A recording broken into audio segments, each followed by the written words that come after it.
Hey everyone, I'm Amber. Welcome back to my channel. Today, let's keep exploring Beijing's iconic snacks today. First, time listeners might be startled. Is it donkey meat? Fear not. It's an adorable sweet, glutinous rice rolled with red bean paste coated thickly in soybean flour. Its original name is Dumiango. It originated in Chengde, beyond the Great Wall, rich in millet. With the Manchu entry into China during the Qing dynasty, this pastry came to Beijing. The origin of its whimsical name, Ladagana, has been debated for a century. Qing literature miscellaneous poems on yan, capital snacks puzzled. Red sugar filling, cleverly arranged, yellow dough rolled, buried in beans. Why do crowds call it rolling donkey? The name borders on jest. Two legends prevail. First, the Empress Dowager Cixi named it. An imperial chef making glutinous rice bean paste rolls was accidentally bumped by a young eunuch nicknamed Little Donkey, causing the pastry to roll into soybean flour. Tasting it, Cixi found it novel and delicious. Asked its name, the chef blurted, Ladagana. Second, an ethnic love story. Emperor Qianlong captured a beautiful Uyghur princess who languished in Beijing, homesick. To rouse her spirit, her husband disguised himself as a cook, presenting Jiangmi Tuan, a taste of home. Recognizing the flavor, the princess knew her love had come, reigniting hope.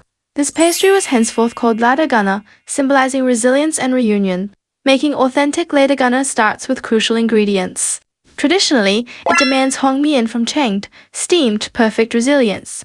The red bean paste filling is mixed with brown sugar juice for depth.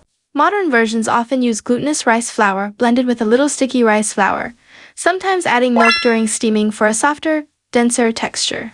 The process is meticulous. Step 1. Steam the dough. Knead millet or glutinous rice flour with warm water into a dough. Steam thoroughly, cool, then roll thin. Step 2. Roll the filling. Spread carefully simmered red bean paste evenly. Traditional paste retains some texture. Modern versions favor smooth paste. Roll the sheet carefully into a log. Step 3.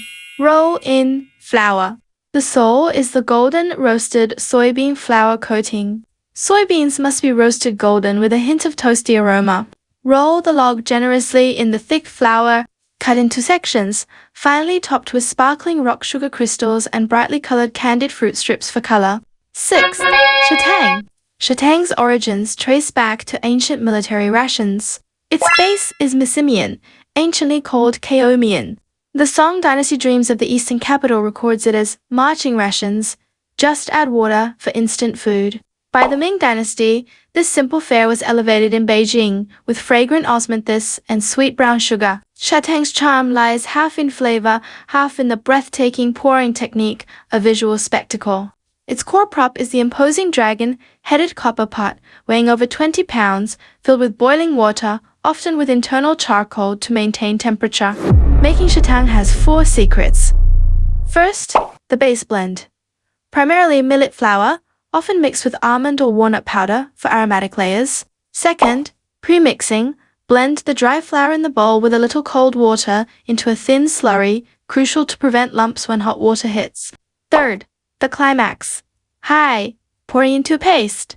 The master lifts the heavy pot, its spout a meter above the bowl, pouring scalding water precisely into the bowl's center. Simultaneously, the master swirls the bowl, using the water's force to evenly disperse the slurry, instantly forming a thick, smooth paste. Fourth, topping flourish. Sprinkle brown sugar powder, raisins, diced hawthorn cake, sesame seeds, etc., like scattered blossoms, over the smooth paste for added flavor and texture. Shatang's taste embodies the Chinese wisdom of refining coarse grains. Millet is neutral, benefiting the spleen and stomach. Brown sugar is warm, warming the stomach and dispelling cold. Almonds moisten the lungs and stop coughs. The overall blend aligns perfectly with TCM's Nourish Yang in spring, summer, Nourish Yin in autumn, winter. Traditionally served hot, it's excellent for warming in winter. Today, catering to modern tastes, shops offer chilled summer versions to beat the heat, sometimes topped with plum powder to cut richness. 7th, its origins lie in the Yuan dynasty amidst Mongol cavalry campaigns. Soldiers on the move would turn their helmets upside down as pots, boil water, and toss in thinly sliced mutton to cook instantly.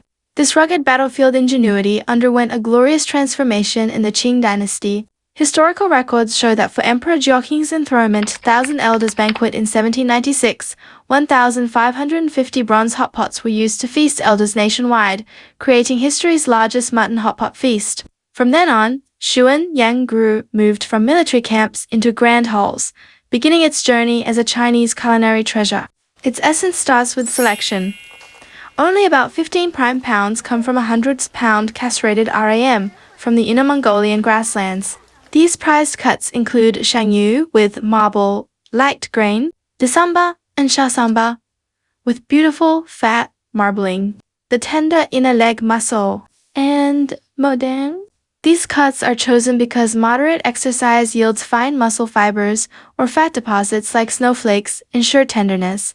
Their hallmark: cooks instantly in broth, melts in the mouth. Knife work is the soul of Sichuan Yang. Even with modern slices, masters like Chen Lixin wield special long knives on mutton chilled to 5 degrees Celsius.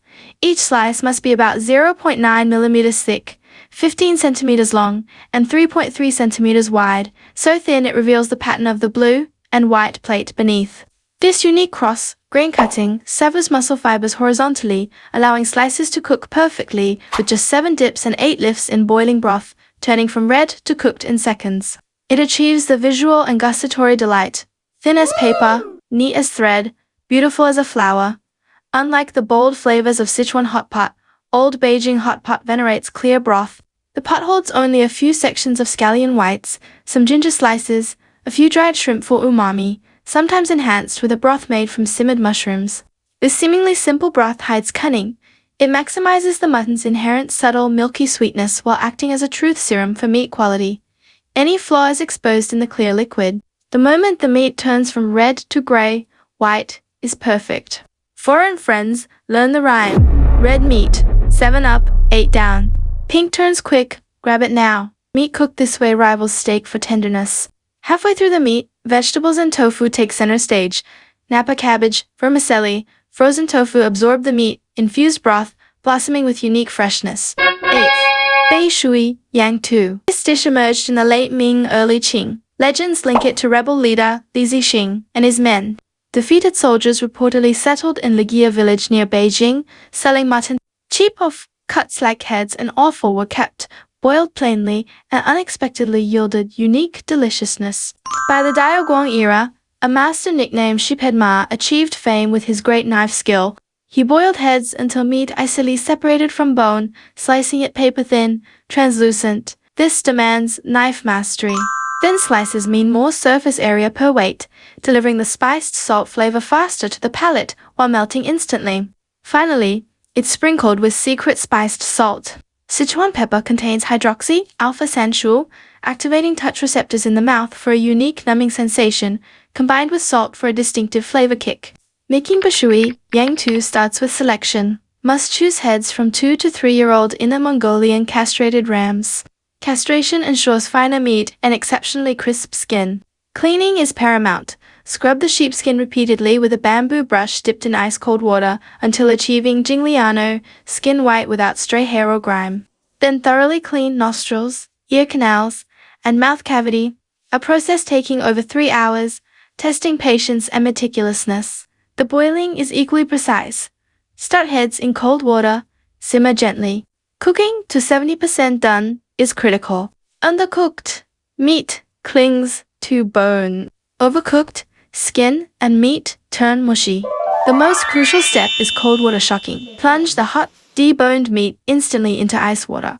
Exploiting thermal contraction, the hot meat tightens dramatically upon cold contact, achieving the unique crisp tenderness.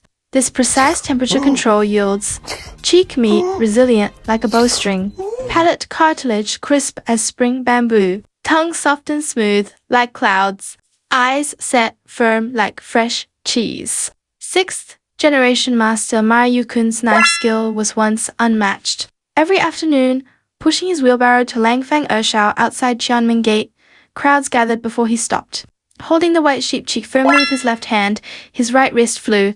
The sloping knife technique produced slices thin as cicada wings, falling like translucent snowflakes onto the board. His spiced salt formula was a closely guarded secret.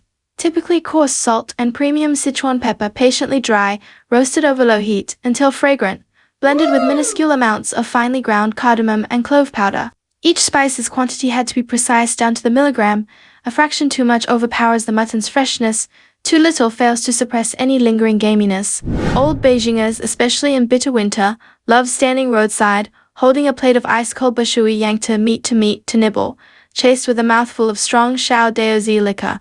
The sensation. The cold mutton aroma rushes straight to the brain. The biting chill instantly transforms into warmth. Eating it cold highlights the meat's gelatinous texture and pure flavor, while the burning heat of the liquor clashes intensely with the mouth's coldness, creating a unique sensory experience. I am Amber. Catch you next time.